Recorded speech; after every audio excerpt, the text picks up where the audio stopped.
Welcome back to Hot Air with me, Joshua Robert. Today we're talking about manifestation. Okay, don't roll your eyes at me, but not in a like write it down, light a candle, and wait for the universe to Venmo you kind of way, which I love.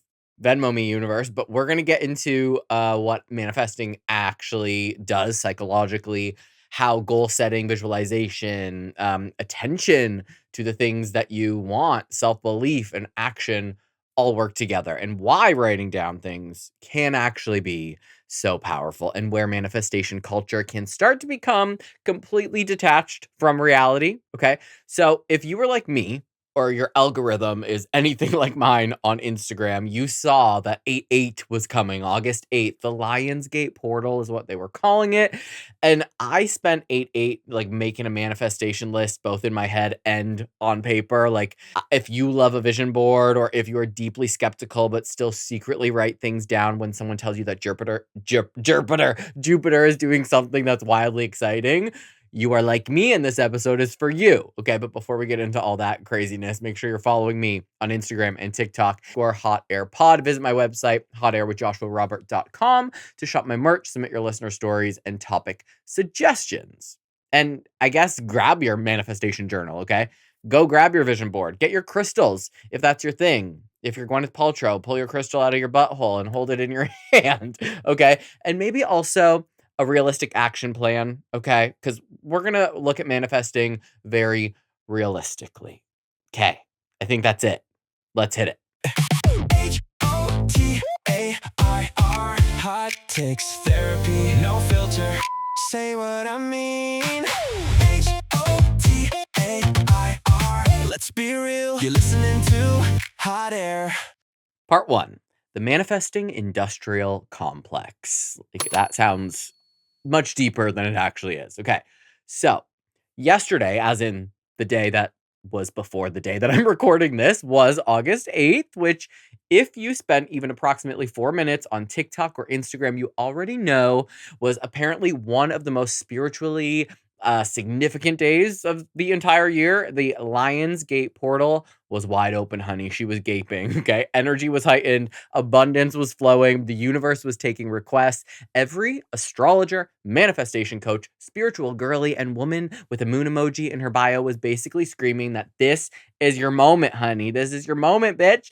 And obviously, I participated. Okay. Of course, I did. I am a Leo after all. You cannot tell a Leo that there is a giant cosmic portal opening that somehow involves Leo energy and expect us not to immediately make it about ourselves, okay? That would be ridiculous. You're telling me the universe has chosen a special day where I'm supposed to sit down and ask for more money, more success, more love, opportunities, confidence, better skin, an Oscar, and possibly a villa in Italy.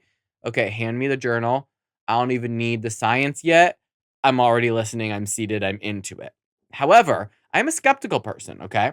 I'm like, I believe in ghosts, to the extreme. I've had a lot of spooky experiences, but I'm also a skeptic and try to rationalize everything before I jump into the woo woo. But like, I'm down with the manifesting. Like, my relationship with astrology, I don't even know if I have a relationship. I just see a meme and I'm like, oh yeah, that sounds about right for a Leo. Like, I manifest as best as I can, and I'm not somebody who plans my entire life around my birth chart. I'm not canceling a meeting because Mercury is in the microwave again, and I'm probably not going to reject like the love of my life because some apps tell me that our moons are incompatible. But if you do tell me like, hey, Jupiter is doing something fabulous for Leos this month and you should probably write down everything that you want, I'm like, why the fuck not? Right? Like, what is the worst case scenario here? Like, I spent about 20 minutes, I actually didn't even write it down because I always write things down. I was like, maybe I'll do this differently. I spent about 20 minutes. I sat there and I spoke these things into existence, right? There are worse things I could be doing with my time.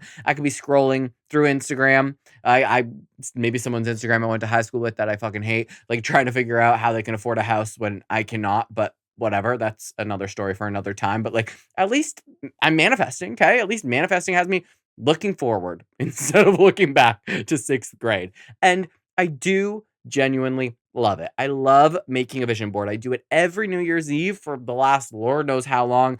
I love writing down my goals. I do full moon ceremonies. I love those weird little manifestation exercises where somebody tells you to like write down a sentence as if your dream life has already happened. And suddenly you're sitting there like, I am so grateful that my wildly successful media empire has completely taken over the world and allows me to spend summers in Europe, right? Yes, exactly. So even though I currently have like I think I have over 100,000 unread emails, like, and probably parking tickets that I haven't paid yet that are sitting on my kitchen counter. But like the media empire is going to get there. Okay. There is something that is obviously very fun about letting yourself be completely shameless about what you want, regardless of what it is. Because I actually think that a lot of us are pretty terrible at that. We're taught to make our dreams sound somewhat reasonable for someone else before we even speak them out loud. Like we don't say like, I want to be rich. We say, I just like to feel a bit more financially secure. Like, no, bitch, let's be rich. Like, we don't say, I want to be wildly successful. We say, I'd love to see where this goes. And like, we don't say, I want the incredible relationship, the beautiful home, the exciting career, the freedom, the travel, the whole fucking shebang. We actually say, I mean, obviously, nobody can have everything, but like, why? Okay. Who told us that? And why are they in charge? I have never been that type of believer. I always believe anything is possible. You can become the next fucking Oprah if you really want to. You can run the country. You can become the president if you want to, right? I believe anything is possible. And I think that is one of the reasons that manifestation has become such a massive cultural phenomenon before we even get into whether the universe is listening.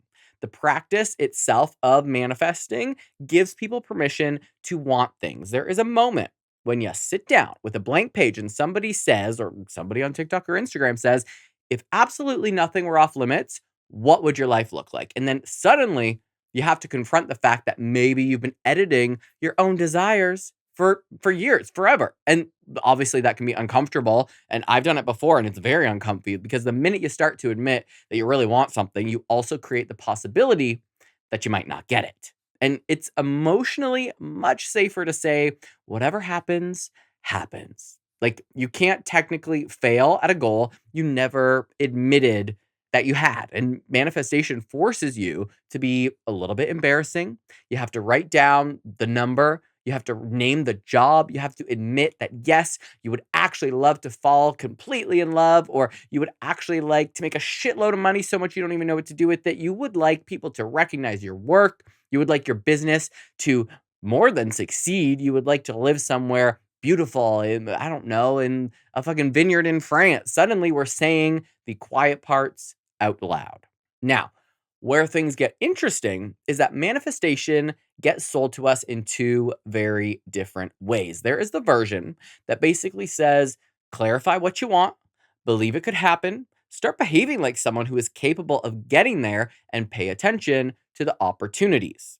And then there's the slightly more unhinged version where you were told that if you think hard enough about a Range Rover, then the universe will actually leave one, like, I don't know, outside your apartment. You're going to wake up and your Kia Seltos is going to be a Range Rover, like someone door dashed it to you. Like, I think those two ideas get mixed together a lot. So, like books like The Secret, which I fell in love with a million years ago, popularized the idea that your thoughts attract matching experiences into your life. And that was enormously compelling because honestly, like who wouldn't want that to be true?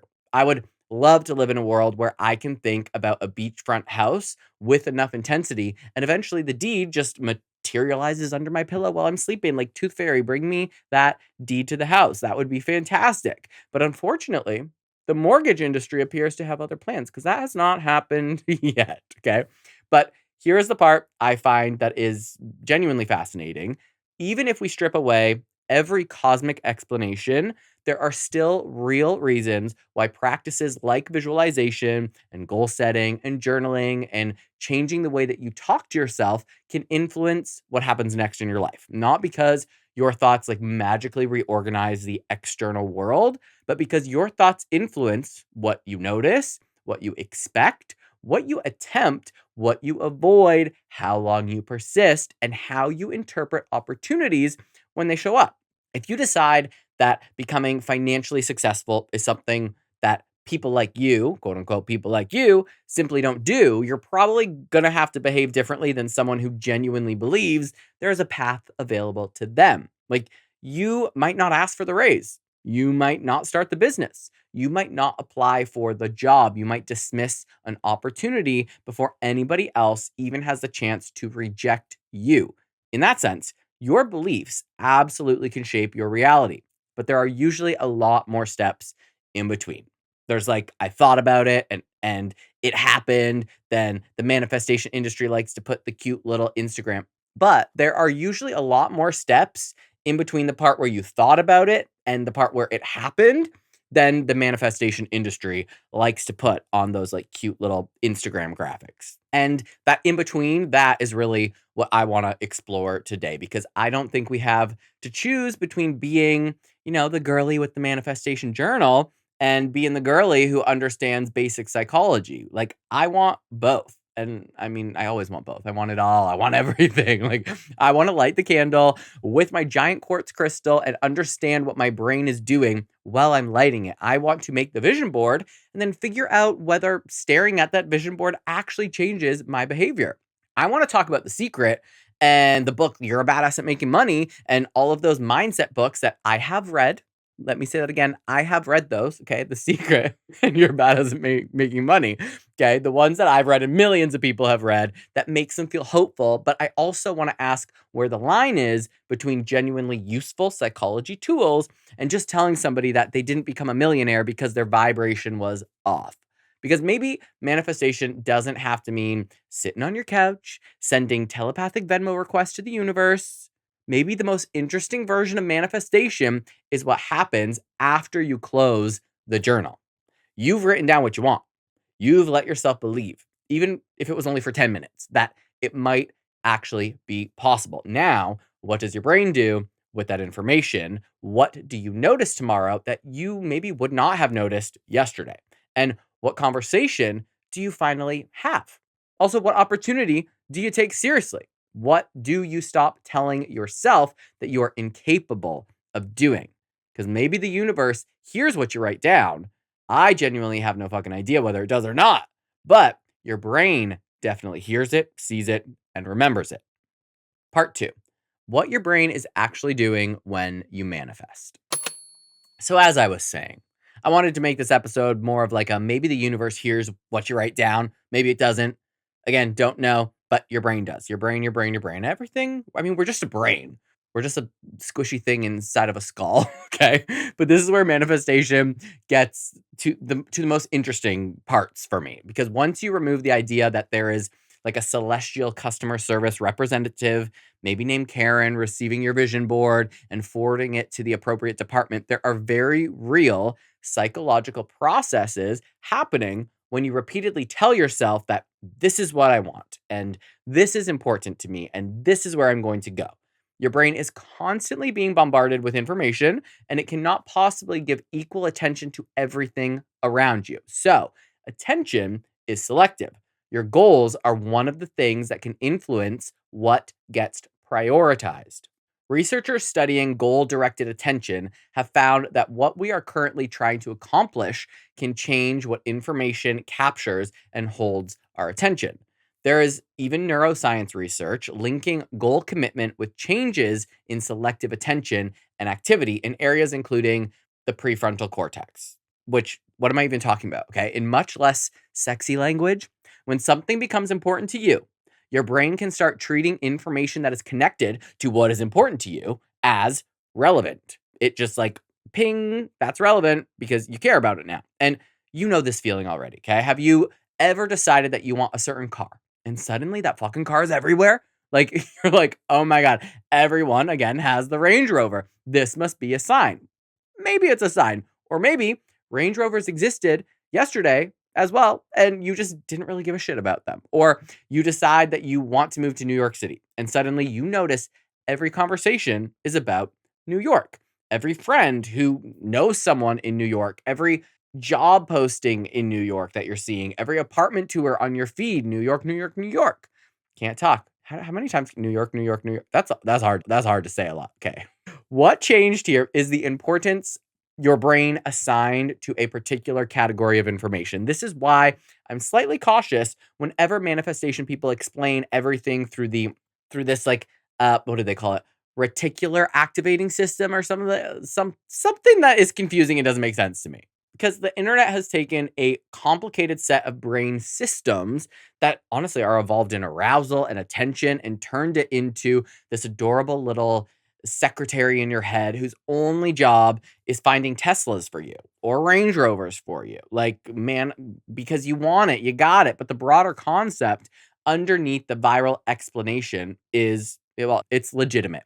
Attention is limited, attention is selective, and our goals can influence where that attention goes. And research on goal driven attention describes current goals as one of the forces that help determine what gets prioritized amid all the competing information that we are absorbing around us. And this is where writing down a manifestation could actually become useful. Let's say for 3 years, you vaguely thought, like, I would love to have my own business someday. That is very different from sitting down and writing, I want to create a business that earns me $200,000 a year, gives me control over my schedule, and allows me to work creatively. Now we have a target, right?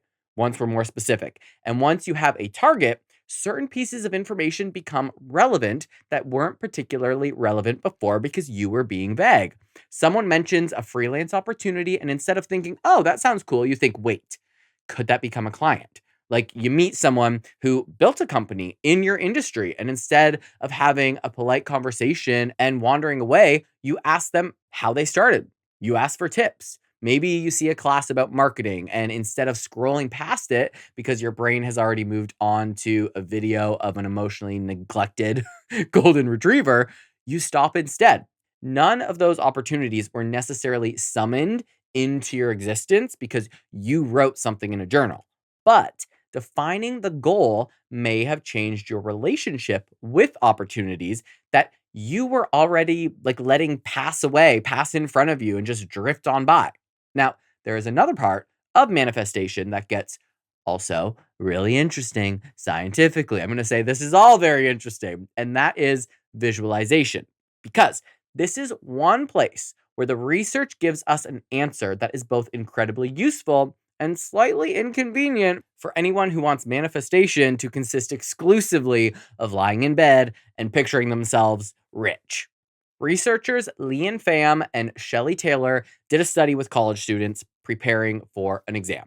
Some students mentally simulated the outcome. Basically, they imagined themselves getting a great grade, A plus, while others mentally simulated the process of getting there, meaning they pictured themselves actually studying and taking the steps that's required to get an A plus on a test. And the process visualization group studied more and performed better, with the researchers finding that the improvement was connected to better planning and reduced anxiety. So, in other words, imagining yourself receiving the thing can feel lovely, but imagining yourself doing the shit required to get that thing may be considerably more useful and successful in the end, which is kind of hilarious when you think about manifestation culture because we are obsessed wish. We are obsessed with visualizing the sexy part. Nobody makes a vision board of themselves like answering 47 emails, okay? Nobody is lying in their manifestation meditation, imagining the moment when their alarm goes off at 6:30 in the morning and they would rather chew glass than to go to the gym. But they put their shoes on anyway. Like, they're not manifesting that whole sequence of events. You're picturing yourself accepting the award. You're not picturing the 6 years of people saying no before you get that award. You're visualizing your company hitting $1 million in revenue. You are somehow not visualizing yourself crying over an Excel spreadsheet at 11:46 p.m. because apparently QuickBooks has decided that you are its mortal enemy. I hate Excel. I said to my marketing client the other day, I was like, I do not excel, so you're going to have to figure this out because I do not excel. I excel in life. I just don't excel spreadsheet. But psychologically, that boring part might be exactly what deserves more of your attention. If you are going to visualize, don't only rehearse the reward, rehearse the process. Picture yourself making those calls, putting in the work, having the uncomfortable conversation, doing the workout, submitting the application, getting rejected, and continuing anyway. That is a very different kind of manifestation because now the fantasy is beginning to contain instructions. And there is actually research suggesting that pure positive fantasizing can sometimes backfire. Psychologist Gabrielle Otten, I'm gonna butcher this last name, Ottingen. It's probably like Polish or something, and I'm not even gonna try. So, our girl, Gabrielle, and colleagues have spent years studying the difference between positively fantasizing about a desired future and believing that future is realistically attainable. I imagine that is a very complex research crew. In their research, they followed people across different kinds of goals. Positive expectations about the future were associated with more effort and better outcomes, while simply indulging in positive fantasies could be associated with less effort and poorer achievements.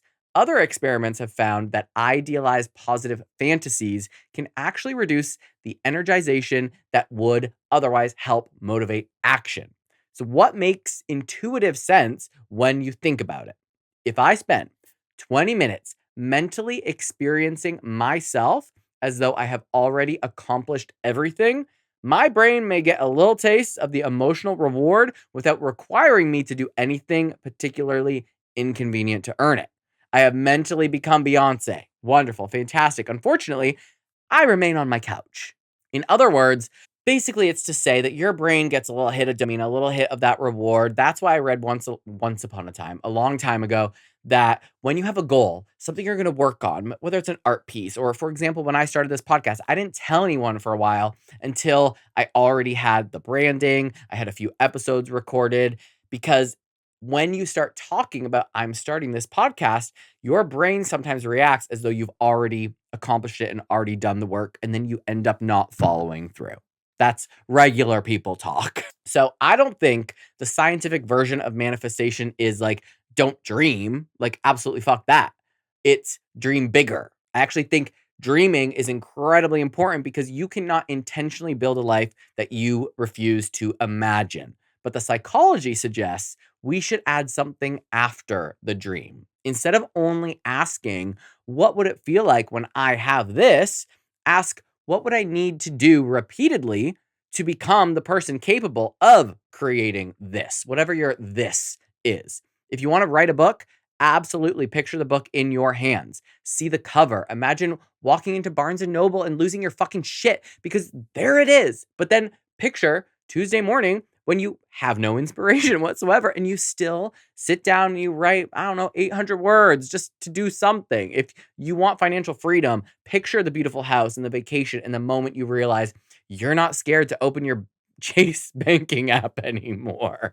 We all can relate to that. But then also picture yourself learning the financial skills that you have been avoiding and ask for more money at your job. Like, picture yourself building the thing, sending the pitch, investing consistently on whatever the actual path requires. The dream gives you direction.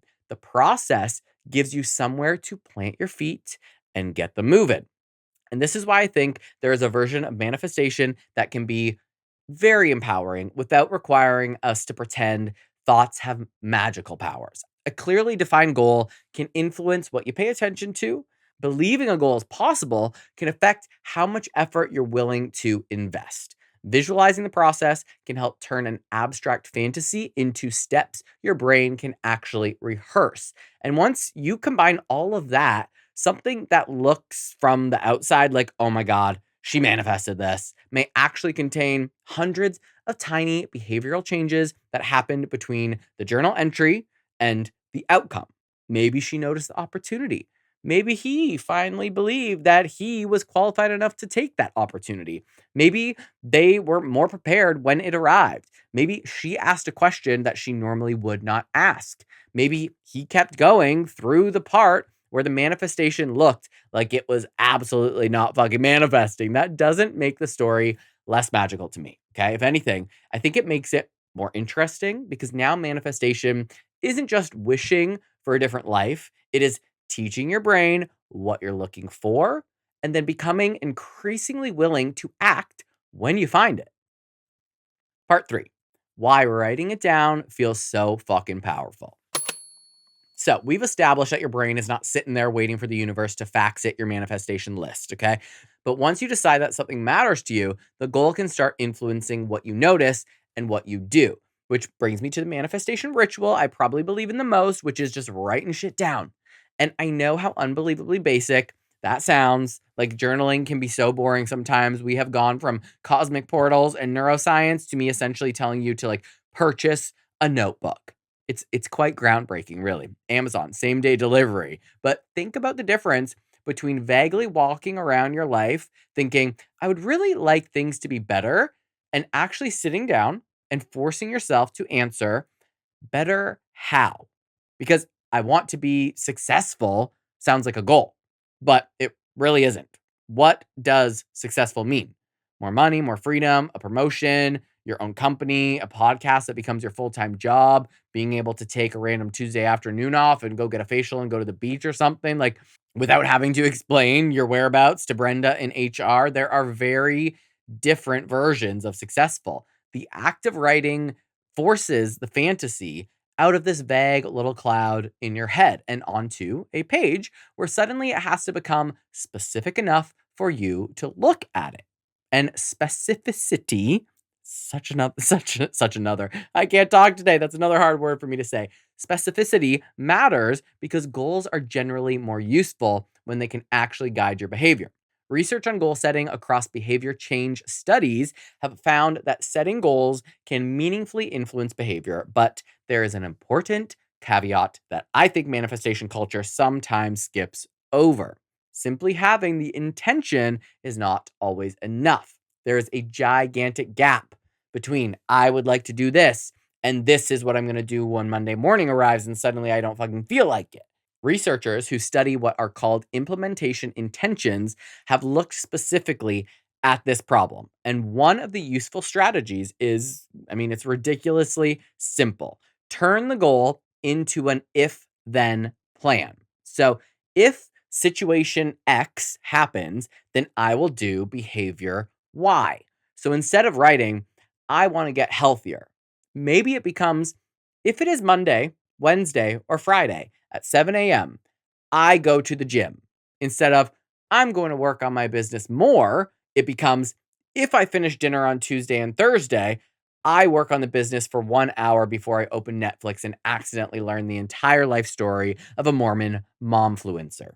Research on implementation intention has repeatedly found that these specific plans can help bridge that annoying little canyon between intending to do something and actually doing it. For example, I have my workout in my calendar, including how long it takes me to drive to the gym. I have my time set aside for me to podcast. I have time set aside for me to do art. I have every gap color coded to the hour, to the time it takes for me to commute so that I can stay on track. Do I always follow that schedule? No, but I definitely do okay, if I get home by this time and my meal prep is done by this time, then I will sit down and I will work on my book for 30 minutes and then I will open Netflix. Like I think you can kind of change those X to Y goals depending on how your day is going, but being more specific about where you're going to fill in that time is apparently what works. Now, this is actually where the manifestation journal can become much more powerful than the way we typically use one. Because usually the exercise ends right after the fun part, right? Like you write down your dream life as if it already exists. Okay, I wake up in my beautiful house on the beach. I'm incredibly successful. I'm financially free. My relationship is amazing. My skin has apparently stopped aging because we are manifesting, and therefore dermatology no longer has jurisdiction here. Wonderful. But what if underneath every one of those statements, we added one single question? What would make this more likely? So suddenly, I'm financially free becomes okay, do I actually know how much money I need to feel financially free? What am I earning now? What would have to change? Do I need to negotiate? Do I need to build something? Save, invest, learn a skill, stop spending $400 a month on tiny emotional support Amazon purchases. I mean, that is probably a yes for everyone. The manifestation is still there though. We're not murdering your dream with a spreadsheet. We are giving the dream a fucking address and telling it how to get there.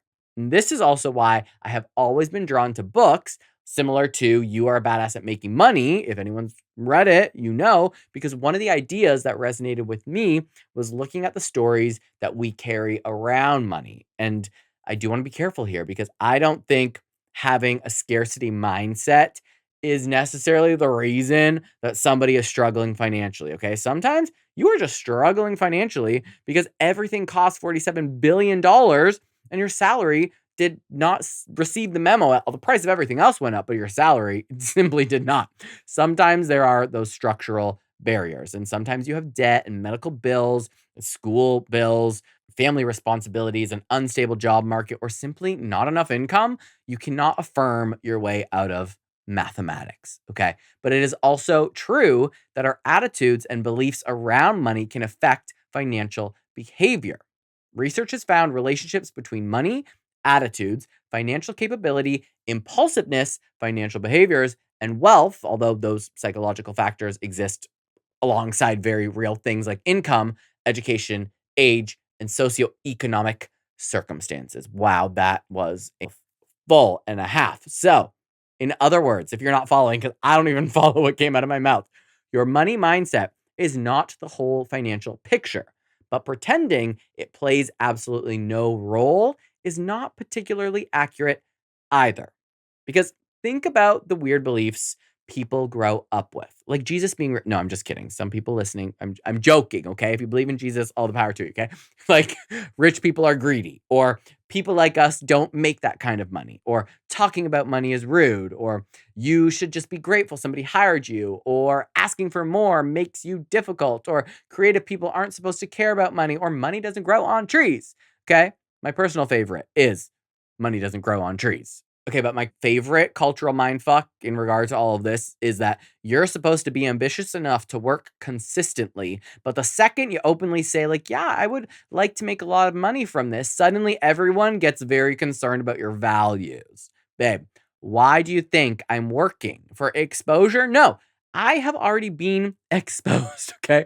I would now like direct deposit and a hell of a lot more money. Those beliefs matter because a belief can become a rule and a rule can become a behavior. If somewhere deep down you believe that asking for more money makes you selfish, you may never negotiate. If you believe successful people possess some mysterious quality that you simply were not born with, you may never put yourself in the room where you could learn and earn. Okay. If you believe every financial mistake proves that you are bad with money, you might avoid looking at your finances altogether. There is even experimental evidence that financial scarcity can increase avoidance of important financial tasks, which is a useful reminder that our financial behavior can be emotional as hell, even when we desperately want to believe we are all extremely rational little Warren Buffetts walking around making pristine economic decisions. And this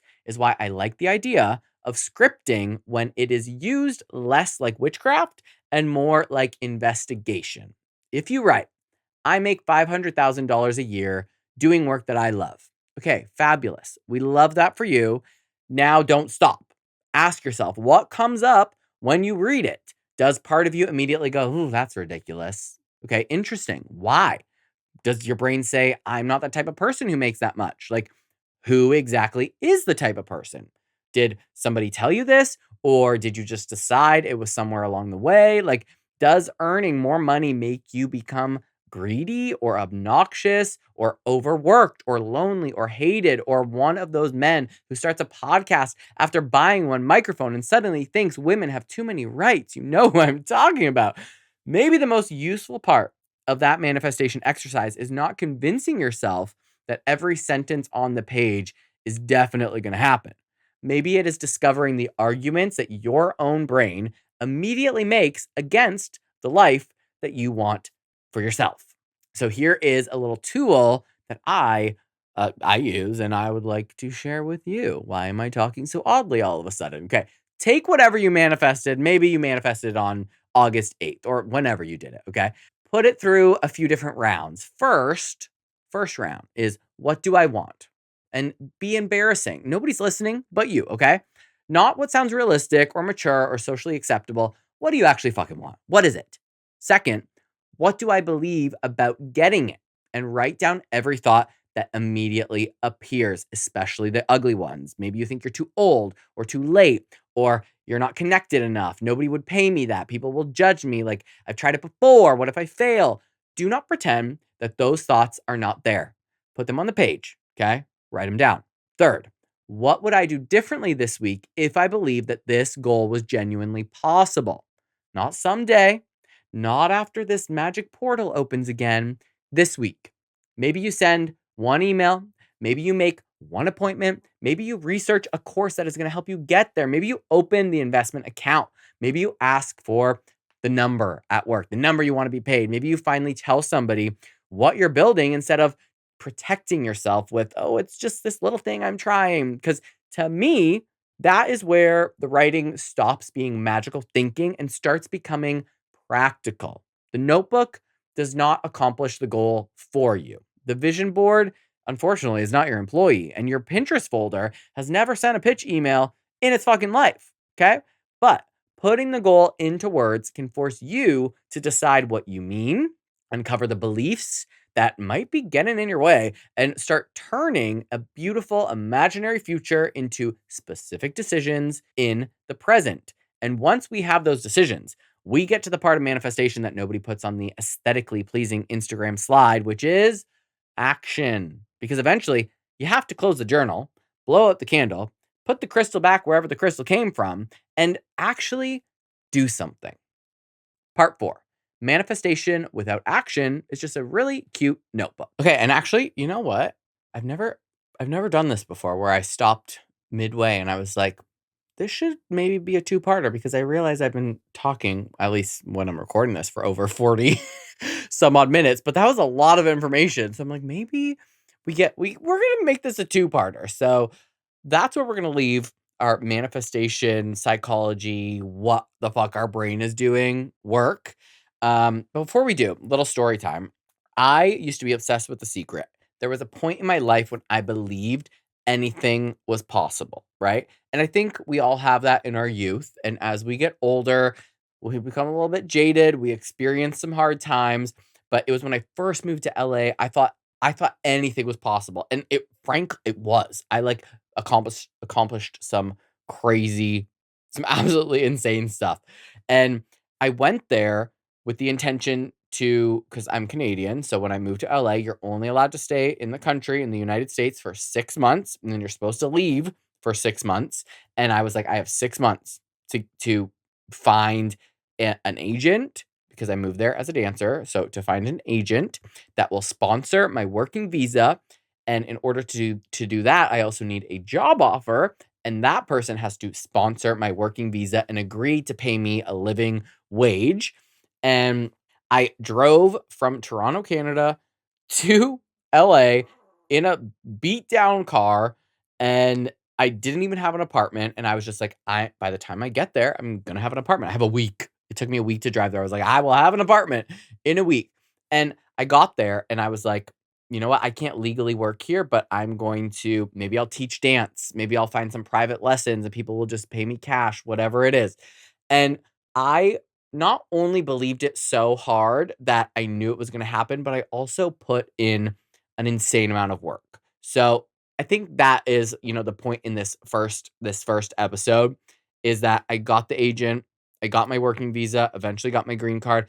I had someone offer me a job very early that was going to sponsor my working visa. By the time I got to LA, I had an apartment that had everything I wanted. It had the brick walls, the hardwood floors, the beautiful old windows that open. It had that, even though it was LA, it had that New York outside fire escape, which I always wanted. Like everything in my life at that point, I felt like I manifested because I wrote it down in a journal, but then I also took the action to get there and I worked my tush off and I made all that shit happen. And so we lose some of that inspiration, that positivity, that like anything is possible kind of vibe as we get older, but reminding ourselves of those moments in our youth and also reminding ourselves that the way they're selling manifesting to us now, just writing it down and it's going to happen. Like, we still used to work our butts off. We used to hustle. We used to make shit happen. And just, I think we need to harness that again, that youthful outlook on life where we can just do anything and there's nothing holding us back. Anything is possible. Sometimes I doubt myself. I'm like, I'm too old. My podcast is never going to take off. I just turned 38. And then I remind myself, well, like Oprah wasn't like until she was like 42 or something like that, I think. So I still have some time. But like, age is but a number. The restrictions we put on ourselves are things we make up and put on ourselves. So all of this to say that I'm gonna keep being woo woo and manifesting and doing it from a more intentional standpoint, understanding the psychology behind it, and hopefully, having a bit more action plan to like execute some of these things. I don't even know if anything I'm saying is making sense. Like, I feel like I'm just blabbing on at this point. But anyway, so part two, which will come out Friday, we're going to talk even more about manifestation, the psychology behind it, why your journal is not enough for you to manifest the millions of dollars that we all want, or the beautiful man, or the perfect house. There's going to be some tools, some exercises, hopefully more helpful insight about what is going on in your brain and how to actually manifest effectively and make shit happen. Okay, I'm going to leave you now. Otherwise, I'm going to sit here and talk to myself for another 30 minutes. Make sure you're following me on Instagram and TikTok at _hotairpod. Submit your listener stories, shop my merch, and submit your topic suggestions on my website, hotairwithjoshuarobert.com. And do not forget that I also have a second podcast called Screaming that comes out monthly-ish. I think monthly, every 3 weeks. It is completely different than Hot Air. It is all about horror movies, spooky stories. We might throw some true crime in there. Things that to me, like, I think they say you're like a sociopath if you fall asleep to true crime stuff. But like, I watch that to go to bed. So spooky stuff, trailer reviews, movie reviews, updates on the hit franchises like Friday the 13th and Nightmare on Elm Street, all that stuff. So anywho, you can find that also wherever you get your podcasts and also somewhere in the Hot Air feed. So keep manifesting, keep believing, do it intentionally, make a game plan. We'll continue this in the next episode and I will see you. Well, I'll see you Friday and then I'll also see you next Tuesday. HOTAIR, hot takes therapy, no filter. Say what I mean. HOTAIR, let's be real. You're listening to Hot Air.